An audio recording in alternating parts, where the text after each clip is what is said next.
Hello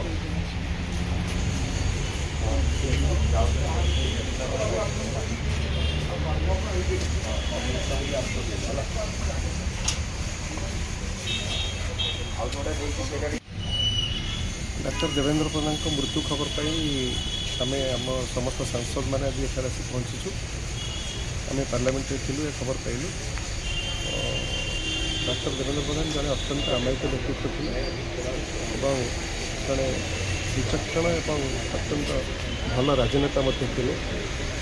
से ओडिशार बहु किसी काम कर वाजपेयी सरकार से केंद्रमंत्री भी थे।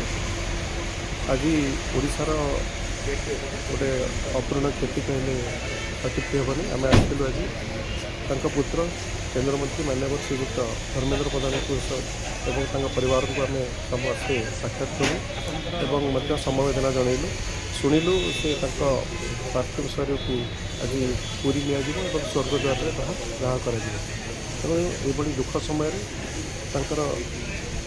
सद्गति कामना करने सहित प्रभु जगन्नाथ निकट में प्रार्थना करुचु जे परिवार को यह समय सहाय। धन्यवाद।